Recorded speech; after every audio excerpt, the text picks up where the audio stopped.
Praise the Lord. கர்த்தரும் இரட்சகருமாகிய இயேசு கிறிஸ்துவின் இனிய நாமத்தினாலே உங்களுக்கு என் அன்பின் வாழ்த்துக்கள். இந்த புதிய நாளை காண செய்த தேவனுக்கு ஸ்தோத்திரம் உண்டாவதாக. கர்த்தருடைய கிருபை உங்கள் அனைவரையும் சூழ்ந்து கொள்வதாக. 2 நாளாகம புஸ்தகம் 25வது அதிகாரம் அதனுடைய 9வது வசனம். அப்பொழுது அமத்சியா, அப்படியானால் நான் இஸ்ரவேலின் சேனைக்கு கொடுத்த 100 தாலந்திற்காக செய்ய வேண்டியது என்ன என்று தேவனுடைய மனுஷனை கேட்டான். அதற்கு தேவனுடைய மனுஷன், அதை பார்க்கிலும் அதிகமாய் கர்த்தர் உமக்கு கொடுக்க கூடும் என்றார். கர்த்தருடைய பரிசுத்த நாமம் மகிமைப்படுவதாக. அமத்சியா அவன் ராஜாவாகி அநேக காரியங்கள் கர்த்தருக்கு பிரியமானவைகளை செய்கிறான். இப்பொழுது என்ன செய்கிறான் என்றால், இஸ்ரவேலில் 1,00,000 பராக்கிரமசாலிகளை 100 தாலந்து வெள்ளி கொடுத்து கூலிக்கு அமர்த்துகிறார். அதாவது நாளைக்கு யுத்தத்துக்கு போகும்போது அவர்களும் இந்த யூத சேனையோடு கூட இஸ்ரவேலின் சேனையும் சேர்ந்து செல்ல வேண்டும் என்பதற்காக அமத்சியா என்ன செய்கிறான் என்றால், 100 தாலந்து வெள்ளி கொடுத்து 1,00,000 பராக்கிரமசாலிகளை இஸ்ரவேலிலிருந்து செலக்ட் பண்ணி அமர்த்துகிறான். இப்பொழுது கர்த்தருடைய ஆவியை பெற்ற ஒரு தேவ மனிதன் வந்து அமத்சியா கிட்ட சொல்லுகிறான், நீங்கள் போறீங்கன்னா போங்க, ஆனால் இஸ்ரவேல் புத்திரரை கூட்டிகிட்டு போகாதீங்க. அவர்களில் அநேகமானவர்களிடத்தில் கர்த்தர் இல்லை என்று சொல்லுகிறான். நீங்கள் போறீங்கன்னா போங்க, உங்களுக்கு காரியம் வாய்க்கும். காரியம் வாய்க்க வேண்டும் என்பதற்காக அவர்களையும் கூட்டி கொண்டு போக வேண்டாம், அவர்களிடத்தில் கர்த்தர் இல்லை என்று சொல்லும்போது அமத்சியா சொல்லுகிறான், அப்படின்னா நான் 100 தாலந்து கொடுத்தேனே, 100 தாலந்து வெள்ளி கொடுத்தேனே, நான் இவ்வளோ காசு கொடுத்து தானே அவங்கள என் சேனையில் என் கூட நான் வைத்திருக்கிறேன்.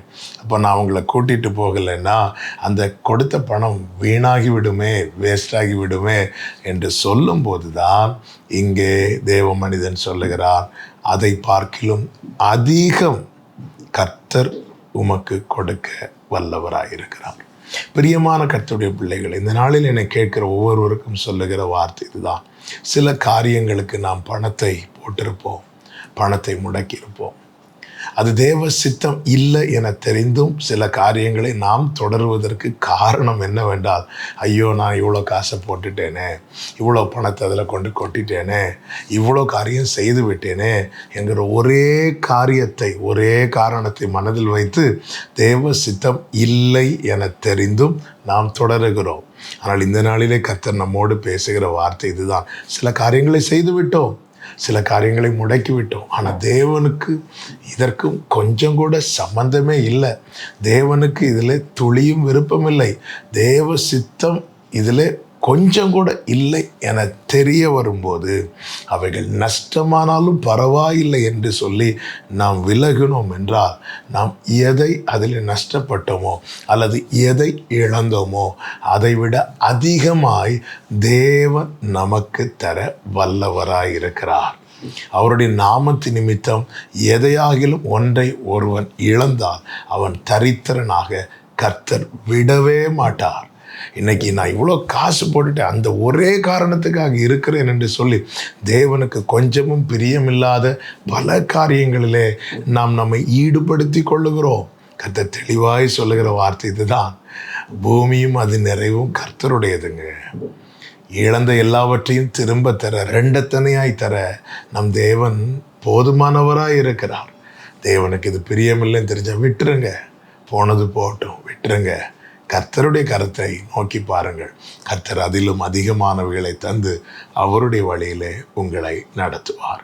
செபிக்கலாமா? நல்ல தகப்பன், இந்த நாளிலே எங்களோடு பேசி எங்கள் மனக்கண்களை திறந்த தயவுக்காக நன்றி அப்பா.